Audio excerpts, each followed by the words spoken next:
This is Ring of Honor superstar and king of the KO, Shane Taylor, and you are listening to the Tapped Out Wrestling Network.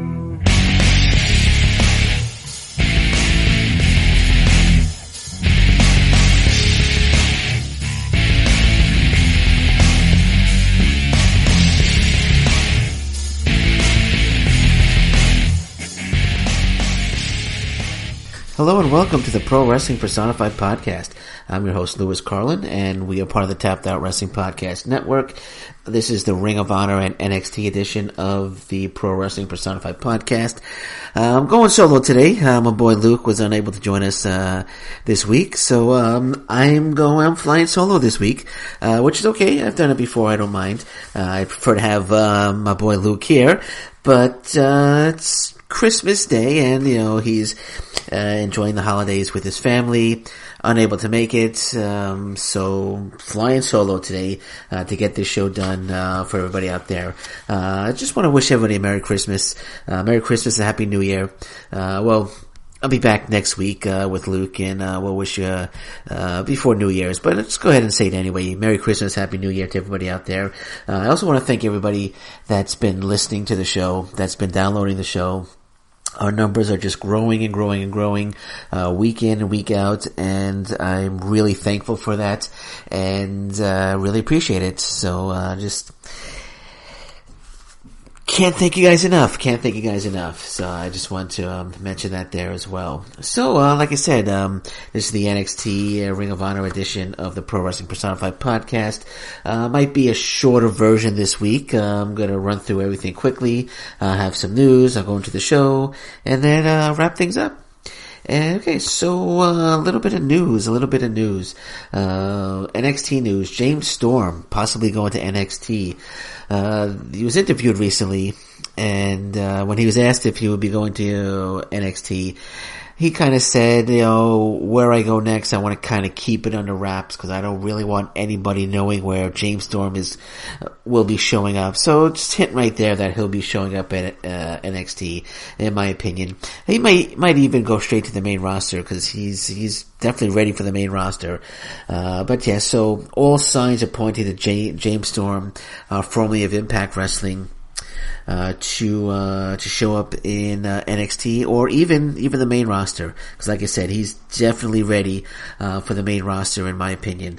I don't think he needs to go the NXT route. I know Bobby Roode did that, but James Storm could take the AJ Styles route, and they could put him right into the main roster, and he would fit in perfectly there. Kind of wish he would have stayed with Impact Wrestling, but as he said, that he's been there for 15 years. He did everything that he could for Impact Wrestling. There's really not much left to do. So he decided to move on, which is perfectly understandable. And a lot of rumors out there saying that he left because they couldn't afford to pay him, which is, in my opinion, totally false. But James Storm in NXT or WWE, and just I would say 95% chance we're going to see him there in the next month or two, for sure. Another person joining NXT that recently, he's expected to join actually in January, indie star Ricochet. So Ricochet is very, very talented wrestler. I don't, if you're familiar with Ricochet, he's had some absolute classic matches with Will Ospreay. So Ricochet expected to join NXT in January. Great signing there for NXT. Ricochet brings a lot to the table and will be a definite asset to NXT. He's just immensely talented, and I'm really looking forward to seeing what he can do in NXT. And I can see him getting up to the main roster pretty quickly as well. Hopefully they won't send him up to 205 Live. I think he could make it up to the main roster pretty quickly. He might remember him. You might know him as Prince Puma, I should say, in Lucha Underground. Very talented in Lucha Underground. Did some great work there with Rey Mysterio. But yeah, good signing there. Good signing for NXT in landing Ricochet. I'm just laughing because I wanted to talk to Luke about this because I know he was really upset last week about War Machine. Looks like War Machine is currently they either are going to or already had medical tests for the WWE because it looks like they will be joining NXT in early 2018 as well. They're still going to be at the Wrestle Kingdom show on January 4th, so they're still going to do that show. But, you know, they're expected to come in, from what I was reading, and they're expected to feud with possibly Bobby Fish and Kyle O'Reilly, so that should be interesting. That should be really interesting there. So, yeah, I mean, I could see like Authors of Pain moving up and War Machine taking their spot as the Monster Tag Team. Speaking of moving up to the main roster, 2018, I was reading possible call-ups for 2018. The Iconic Duo, possibly. Peyton Royce and her name escapes me. I'm sorry. So Peyton Royce and her partner. No, I gotta look that up. Let me just look that up there. Why is her name escaping me? You know, Iconic Duo. Give me 1 second. Iconic. I should remember this. I'm a professional wrestling podcaster. I can't forget names. And I don't want to insult anybody and make myself look bad. Iconic Duo. NXT. Iconic Duo NXT. Peyton Royce, Peyton Royce, Billy Kay. I apologize. So yeah, so the Iconic Duo, possibly will be called up in 2018. And Billy Kay and Peyton Royce, and also possibly to be called up because he's basically not doing anything in NXT right now. And I don't know if this would be. I don't know how he would, you know, fare on the main roster. He might be more annoying than more fan favorite. I was reading that No Way Jose might be getting the call up. Again, I don't know why. Never really a fan of No Way Jose. He comes out to the conga line and blah, blah, blah. But yeah, possible call up. No Way Jose, Cassius Ohno, which would be a nice call up there. Sanity possibly, and as I mentioned, the Authors of Pain. So a lot of potential call ups. So that's why they're bringing in, you know, like the Ricochet and the War Machine, and apparently Donovan Dijak. I was talking to Luke, and I think he's debuting as Chris Dijak. Will be making his debut for NXT. So a lot of talent coming into NXT, and a lot of talent will be going up to the main roster. So good, exciting times for everyone in NXT and WWE. So it's just like the Iconic Duo goes up. I wonder, like, if they would, who they would feud with. I'm sure I can't speculate on who they would feud with. But I'm a little surprised that they were thinking about bringing up No Way Jose. I don't know. Well, he might be a crowd pleaser. You know, I don't think he's going to go far on the main roster. Fans might like him with, he comes out, gets the crowd pumping. He could be a good opener, get the crowd going and doing that conga line. Or maybe he could do a conga line around the entire arena, and everybody in the arena could form one giant, massive conga line and just follow No Way Jose all over the arena. So yes, anyway, good for No Way Jose if they do call him up. So that's the NXT news. Let me get rid of that card. Ring of Honor news. Shane Taylor says he's the one to watch in 2018. And I'm going to say right off the bat that I absolutely agree with Shane Taylor. He is definitely the one to watch in Ring of Honor in 2018. Immensely talented. Lost a ton of weight. He looks absolutely fantastic. You know, he's putting in the hard work. Great guy. If you haven't heard my interview with him on the Tapped Out Wrestling Podcast Network, you can listen to it. Go to tappedOutWrestlingPodcast.com, and you can find my interview with Shane Taylor, which I did a few months back. Great guy. greatly talented. Really is getting more and more TV time, getting put into more major matches. Just recently was in the Four Corner Survival match for the Ring of Honor TV title.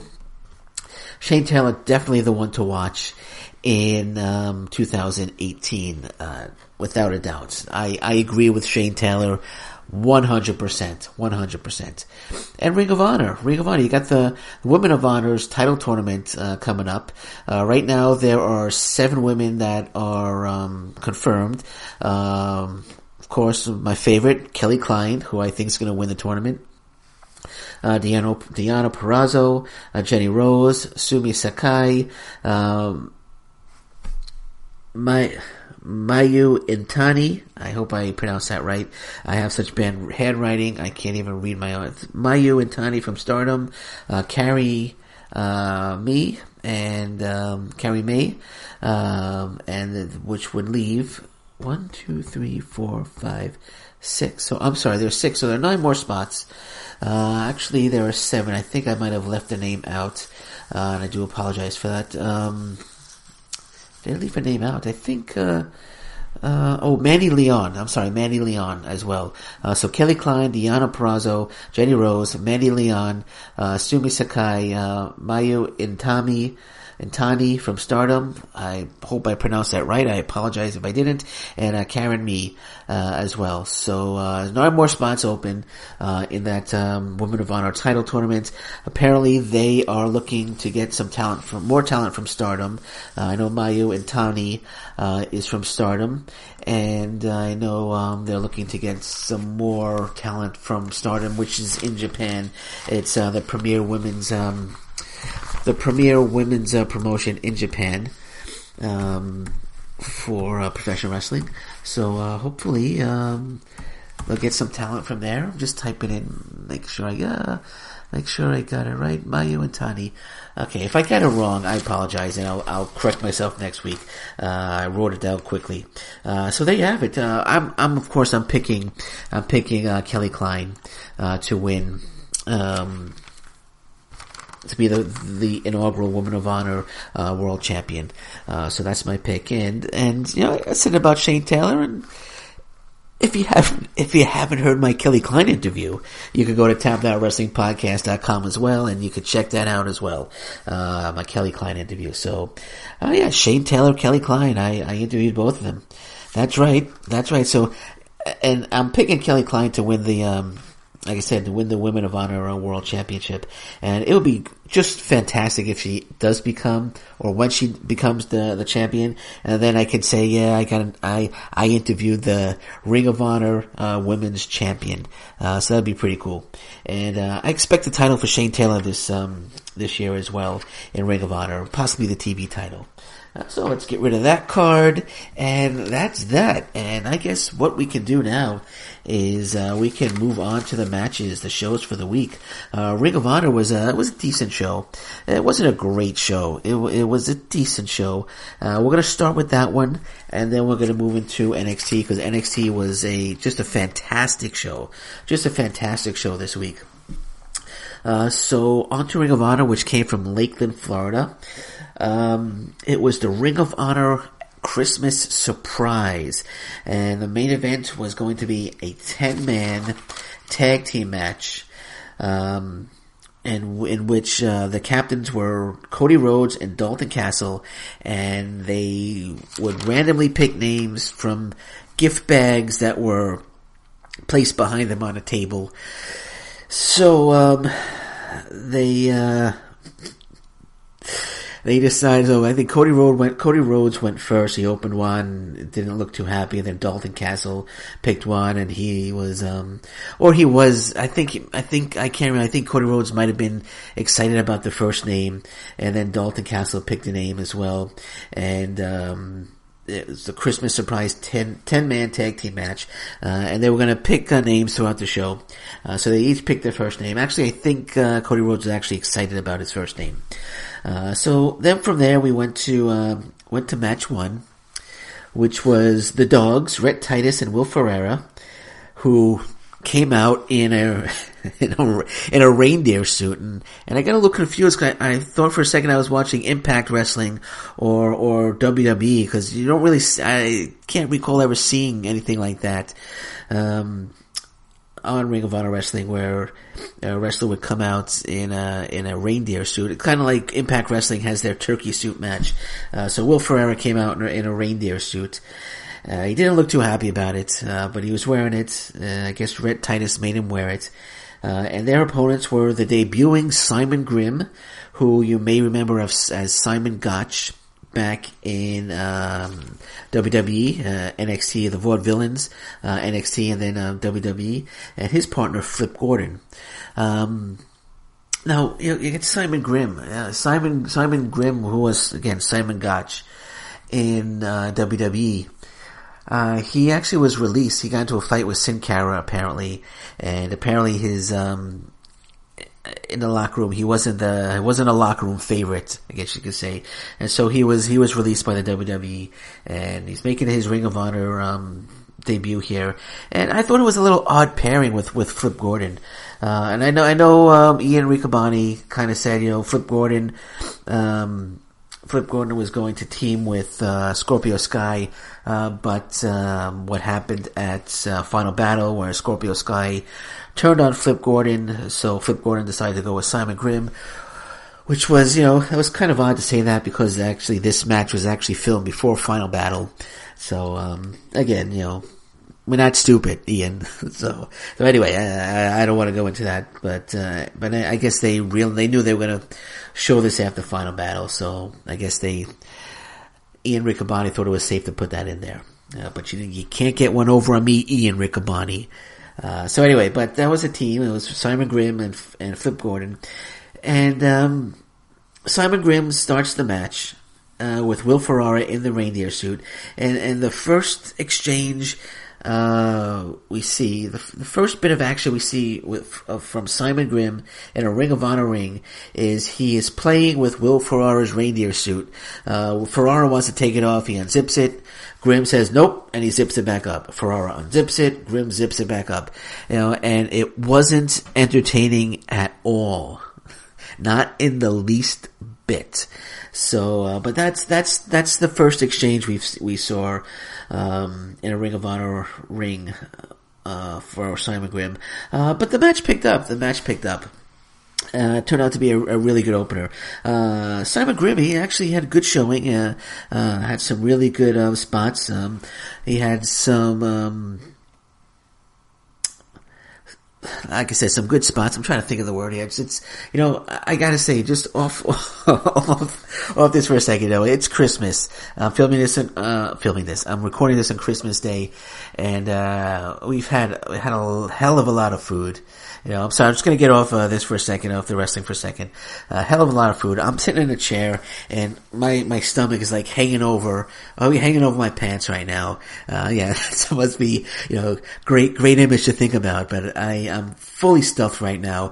And, actually, to be honest, while I'm talking about Ring of Honor, I'm also thinking about the Christmas cake that's available downstairs that I didn't quite have a piece yet of, and I'm actually thinking about that piece, getting a piece of cake as soon as I'm done here. So while I'm talking about Simon Grimm, his debut match for Ring of Honor, I'm also thinking about this chocolate layer cake that's downstairs. So, if I do, fumble my word, just because, if I do lose my train of thought, it's because of the chocolate layer cake I'm thinking about. So Simon Grimm did, okay, we'll get back to Simon Grimm. So Simon Grimm did have a good sequence of moves. He looked pretty good actually in his debut. And Flip Gordon always looks good. Flip Gordon is, so incredibly talented. I'm a little surprised that Flip Gordon was actually involved in this match and Simon Grimm wasn't maybe teamed with somebody else. I was kind of thinking that maybe Grimm was gonna turn on Flip Gordon at some point in the match. And turn heel and maybe start a Grimm and Flip Gordon feud, but that didn't happen. the match went on, and the Dogs wound up winning the match, and Simon Grimm actually took the pinfall loss to Will Ferreira. Will Ferreira actually pinned Simon Grimm, which was again a little surprising. I figured Grimm would be the one that would be showcasing this match and would get the win for his team. But unless I don't know. Maybe Simon Grimm got into a backstage fight with somebody at Ring of Honor too, and he was being punished here. I don't know. It was just weird. It's strange to see Simon Grimm take the loss in his debut match. Like they could have put him in a singles match against somebody and have him win. I don't know. It's just me. You might disagree with me, but I just think if you bring somebody new in and then you have him lose right off the bat, it's just okay. Who cares, right? And then you see them again, it's like, oh, he's already lost, so who cares? But he's talented wrestler, and I think he would be great in Ring of Honor. I don't think he's signed. I think this is a one-time thing. I think this has been his only appearance for Ring of Honor wrestling. So maybe that's another reason why he took the loss, maybe to put over some Ring of Honor wrestlers. I don't think he's signed to a full-time contract. But to have him team with Flip Gordon, which was have Flip Gordon be on the losing end, was a little strange, because I know Flip Gordon is getting the push. You know, if it was like the Bullet Club, I would understand, like the Young Bucks against Grimm and Gordon. I would understand if Grimm and Gordon lost, but the Dogs, I mean, Rhett Titus and Will Ferrara, I mean, I don't know, just didn't quite make too much sense to me. But anyway, that's what happened, and the Dogs scored the win over Simon Grimm and Flip Gordon. And Will Ferrara did eventually get his reindeer suit off, thank goodness. And we had like I said, it was a good opener between the two, between both teams.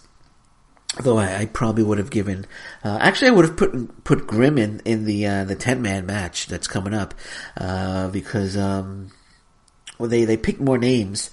And I know Cody Rhodes picked a name, and he was like, "Does this guy even work here at Ring of Honor?" That would have been perfect for Simon Grimm to be a part of the 10-man team, but it wasn't Simon Grimm, and that's how I would have booked him. I would have put Simon Grimm in that 10-man match. But anyway, they picked some more names. And Dalton Castle finally picked his last name, and you knew right away, Cody Rhodes picked his last name. Let's go back to Cody Rhodes for a second. He picked his last name, and he said, "None of my friends are on my team." So you knew right away that Dalton Castle had one more pick, that he was going to definitely pick somebody from the Bullet Club. It was pretty obvious. So he picks his last name. And they're not revealing any names. It's going to be a surprise. So he picks his last name, and he starts laughing like a maniac. And I thought it was really awesome, because then you knew right there that somebody from the Bullet Club was going to be on Dalton Castle's team, opposing Cody Rhodes' team. So after that, we got a nice little Woman of Honor video package as they hyped the Woman of Honor title and the upcoming tournament, which I'm really looking forward to. As I said earlier, they named a couple of names, and I'm picking Kelly Klein to win that title. And it kicks off in January, mid-January. I think it's January 16th, if I'm not mistaken, is when the match is kicking off. I believe it's January 16th is when the tournament, I should say, is kicking off. Then from there we had Cody Rhodes in the ring. He had a gift. It says he has a gift here for the loudest fan. And everyone just starts cheering and really loud. He goes around, pointing to people, and he's like, "You know what? Nobody gets the gift." And he puts the gift on the floor and he stomps on it, and he says that he hates Christmas. It was terrific. He says he hates Christmas. And I know this was all filmed before Final Battle. And it was interesting that Cody Rhodes wasn't wearing the Ring of Honor title, because I guess they kind of penciled in Castle to win the title. Castle didn't have the belt either, but Cody Rhodes was in the ring without the Ring of Honor title.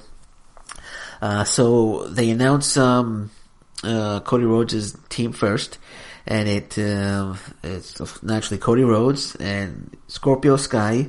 That's probably the guy he said, does this guy even work here?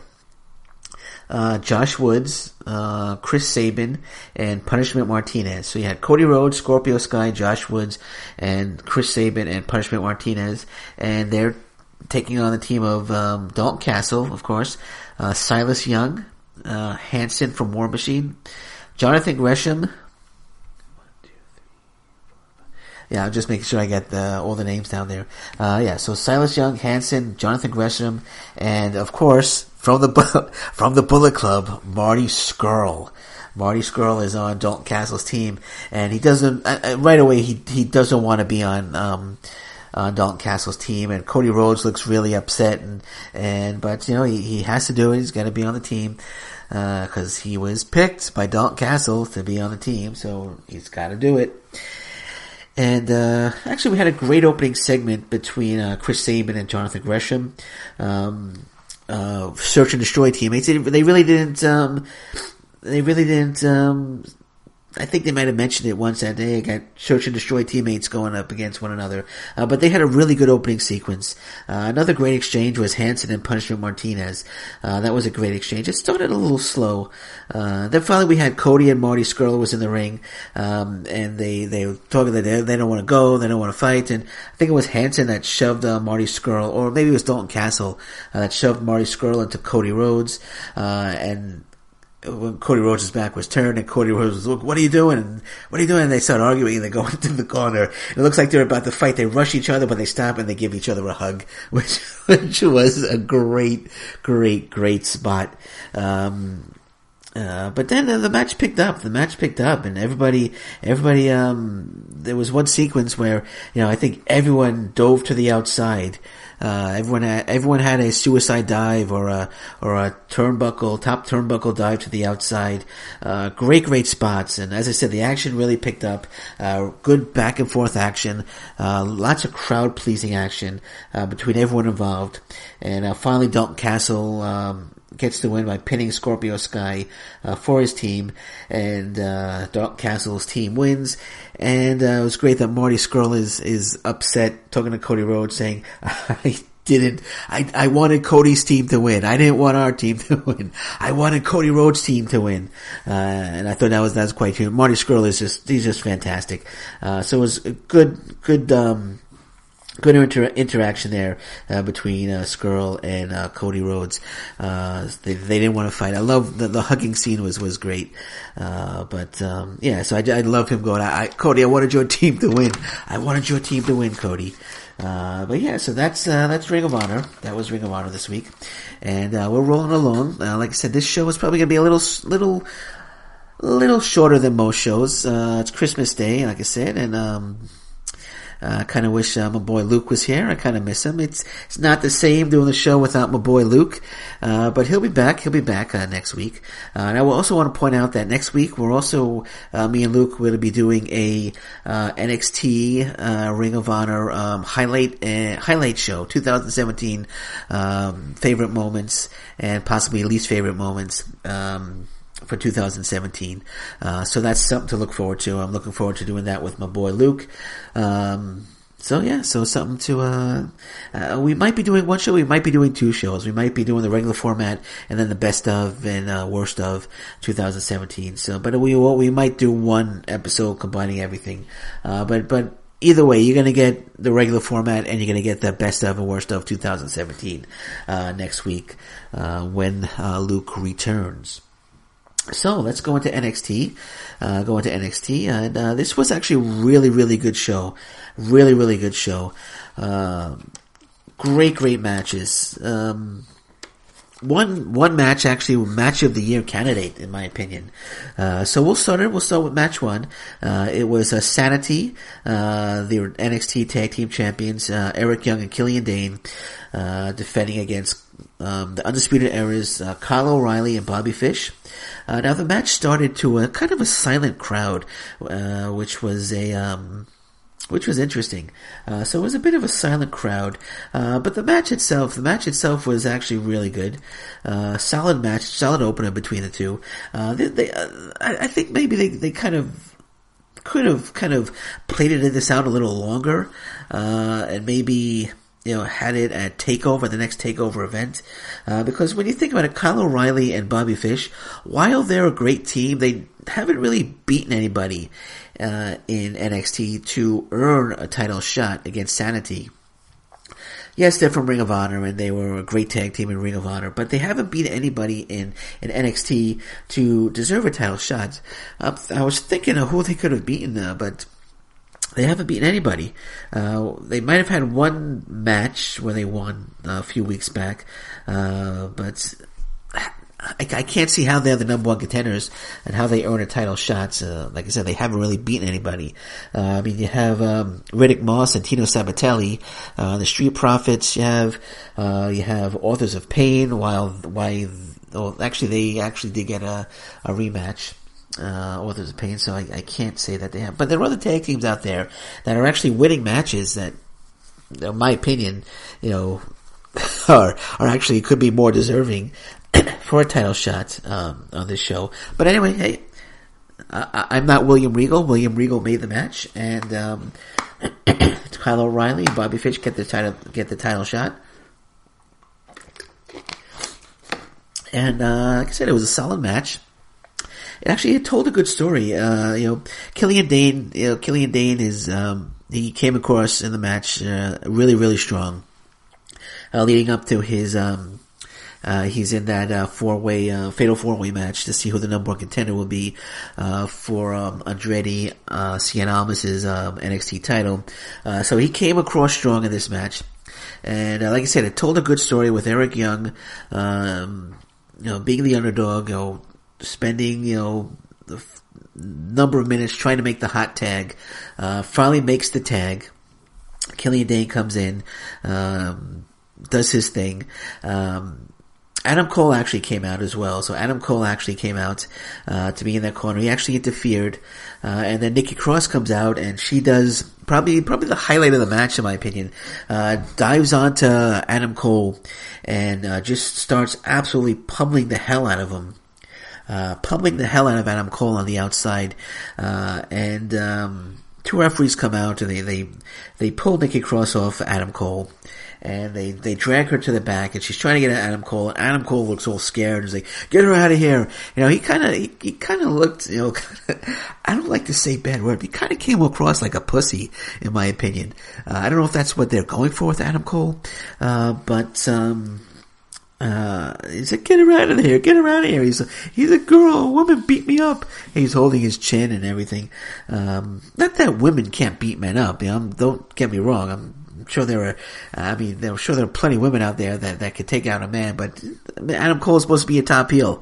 He's supposed to be a top heel. He's not supposed to be near tears because he got hit in the face a few times by Nikki Cross. But anyway, but I find it odd that referees came out and they pulled Nikki Cross away and they took her to the back, but Adam Cole was allowed to stay at ringside. He wasn't pulled away. I thought that was a little interesting. But anyway, had a great closing stretch. And of course, it wound up Kyle O'Reilly and Bobby Fish wound up winning the match, and they are the new NXT Tag Team Champions. And Adam Cole looked, he was very happy that his team won, that his boys Bobby and Kyle won the tag team titles. And Undisputed Era have their first titles. Kyle O'Reilly and Bobby Fish are the Ring of Honor. I wish they were the Ring of Honor Tag Team Champions. They are the NXT World Tag Team Champions. And so they had it. So again, yeah, really good match. I don't know, when you think about Undisputed Era. I kind of think that. You know what? I don't want to say the word failure, but I don't think they're coming across as the top team like Triple H or William Regal thought that they would be when they came in. I don't think they're a top faction. I don't think they're coming across as a top faction. Adam Cole is definitely, I would say he's nowhere near being the top heel in NXT right now. So I kind of, maybe it's they've been a little bit of a disappointment, thus far in NXT, in my opinion. But we'll see. We'll see where they go from here. They're, like I said, they're the tag team champions now. They have their first titles. So last week, Adam Cole losing to Aleister Black, as, was expected.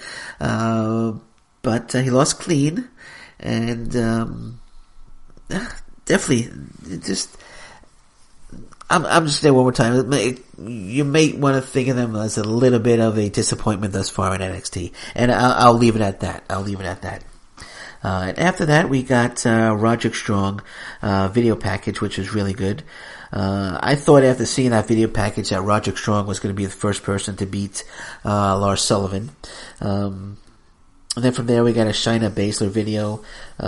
She looks fierce, but she looks cute. I don't know. She's got this fierce look, but she's also got this cute little look. It's like you want to give her a hug, but you don't want to piss her off. It's kind of like that. So you think about it. I don't know. It's hard to explain. Well, not really hard to explain. She looks ferocious, but she looks cute at the same time. So that's my initial opinion of Shayna Baszler. And then from there, we get the Tino Sabatelli, Riddick Moss, Heavy Machinery feud. It kicks off. It begins. And I don't want to talk about it because it doesn't interest me at all. I've never really been the biggest Heavy Machinery fan. I like Sabatelli and Moss. I'm just a little afraid that they're gonna lose to Heavy Machinery. I hope they don't. I hope Sabatelli and Riddick Moss wind up winning this feud or winning the match that they're setting up here with Heavy Machinery. But we'll see what happens. I just have a sick feeling that Heavy Machinery are gonna wind up beating Sabatelli and Riddick Moss. And it seems like, even with the Street Profits, it seems like the feud always starts with somebody messing with Sabatelli and Moss's car. So apparently their car was parked in a bad spot, and Otis Dozovic didn't like it, and he want to move it. So he attempted to lift the car to move it out of the spot. So he attempted to lift the car, and this of course got Sabatelli and Moss angry, and they came out and they verbally went back and forth at each other, and we can expect to see a match between the two in the upcoming weeks. Again, I hope Sabatelli and Moss win that match, but I have a strange feeling Heavy Machinery are going to wind up winning. But then from there, we got a Sonya Deville promo. And next week, we find out that it's going to be Ember Moon defending her title against Sonya Deville. Okay, that's great. So Ember Moon gets a nice little win next week against Sonya Deville. And we're going to leave it at that. And from there we got a Lars Sullivan video promo, and they ended it with "Who will stop Lars Sullivan?" And again, I thought after hearing that, they're setting up a Roderick Strong win. After watching the video promo, the video package, great video package for Roderick Strong when he was talking about wanting to become champion. And now Lars Sullivan video promo where they're saying who will stop Lars Sullivan, or who will be the first to stop Lars Sullivan. All signs were pointing to Roderick Strong getting the win here. So that's what I predicted before the match started. And then we got the match, Lars Sullivan against Roderick Strong, and it was a quick match. It was a 5-minute match, but good gosh, it was a freaking amazing match. Hard-hitting, absolutely amazing match. Roderick Strong, starts off really strong, trying to chop down the Giant. Used some really good moves, some good techniques to bring the Giant off his feet. Sullivan hit some massive moves as well. Mauro Ranallo, I think, popped blood vessels in his eyes throughout the entire match because he was just freaking insane. He was just freaking insane calling the match. It was just incredible match. But Lars Sullivan did get the win. Lars Sullivan did wind up getting the win over Roderick Strong. So he moves on. He moves on to the Fatal 4-Way match. So it's going to be Lars Sullivan against Aleister Black, against Killian Dane, against Johnny Gargano. So we got those four in the Fatal 4-Way. I'm going with Aleister Black to win that Fatal 4-Way match, but that's going to be one hell of a matchup with all four involved. I wouldn't be surprised if Gargano wins, but I'm going with Black. I don't see Sullivan or Killian Dane winning just yet. It could set up a nice little Lars Sullivan Killian Dane feud, which would be just quite fascinating. Quite fascinating. But Lars Sullivan guy is a freaking monster. I can see him going up to the main roster and just being an absolute unbeatable monster. It's probably I can see Vince McMahon just salivating watching Lars Sullivan matches, saying, "Hey, he's the guy that's coming up next." That's probably the worst Vince McMahon impression, but you can see him just salivating about Lars Sullivan.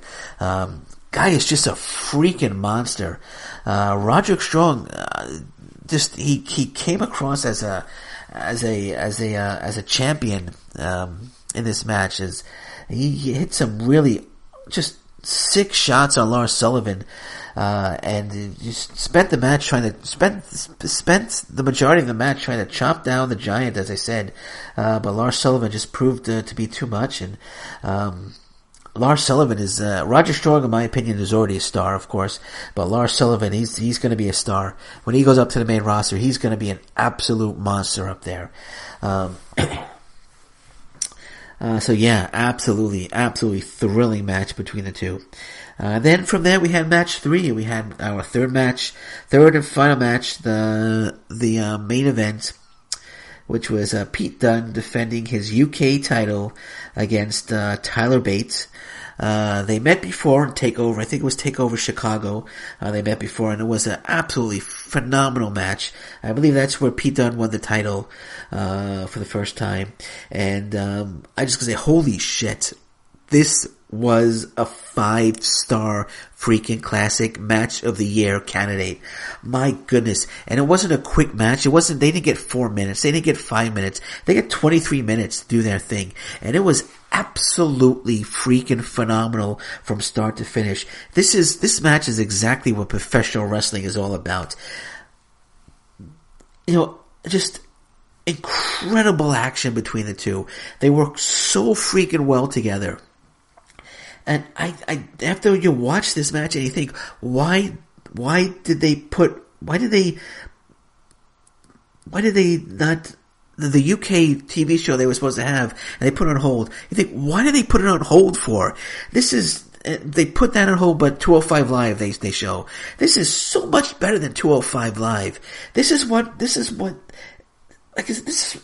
I'm at a loss for words, and I'm not thinking about the cake. I'm not thinking about the cake right now. I'm just at a loss for words that just how absolutely tremendous this match was. You know, just both guys are so freaking talented, and they're so young too. I think Dunne is under 25, and Tyler Bate, I believe, is 21 years old. And the spots they were hitting, and it was just incredible. Just absolutely incredible match. But I can't understand why there's no UK TV show. And it's not just these guys. There's a lot of talent. You got Mark Andrews, a few other names that escape me, but you have a lot of talent. You have Trent Seven as well. Trent Seven, Mark Andrews, and there's a whole host of other wrestlers from the UK that are absolutely phenomenal. And they deserve their own TV show, man. You know, and I'm thinking, what was the last time the UK title was actually defended in the UK? We're seeing a lot of them on NXT, which is good. Maybe they're pushing the talent now because they're getting ready to launch the TV show, or trying to generate interest for the TV show. I have interest. They've sparked interest in me, without a doubt, for the TV show. So, please, give us the UK TV show, even if it's like one season, like eight episodes, and then see how it goes. But these guys, Tyler Bate, Pete Dunne, just blew my mind with this match. And if somebody would ask me right now, what was your favorite match of the year, I would have to say this match, Pete Dunne and Tyler Bate. It was that good. It's better than anything you'll see on Raw, better than anything you'll see on SmackDown, a million times better than anything you will see on 205 Live.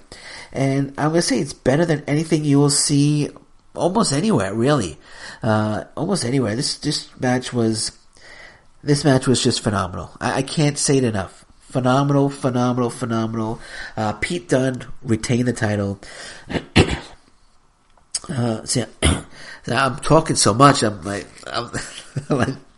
man, I'm like flabbergasted just how terrific this match is, and just talking about it, it's just incredible, man. Yeah, so as I said, Pete Dunne retains with his bitter end move, bitter end finisher, but there's so many near falls. There's just on the edge of your seat action. It could have gone either way. So many close near falls. It's just simply, and I can't say it enough, as I said, just a simply phenomenal match between the two. And I want to see more of Pete Dunne, Tyler Bate, and the UK stars. Please give us that show. Please move forward with the UK TV show. These guys freaking deserve it. So there you have it. For this week. On the Pro Wrestling Personified podcast, the Ring of Honor NXT edition. Great stuff. I just thinking about that match. I'm sorry. My heart is beating really fast right now. I get all pumped up thinking about that match. It was just absolutely phenomenal. Pete Dunne and Tyler Bate. But that's it. That'll be it. So we're going to wrap this up now. Again, I just want to say Merry Christmas, everybody.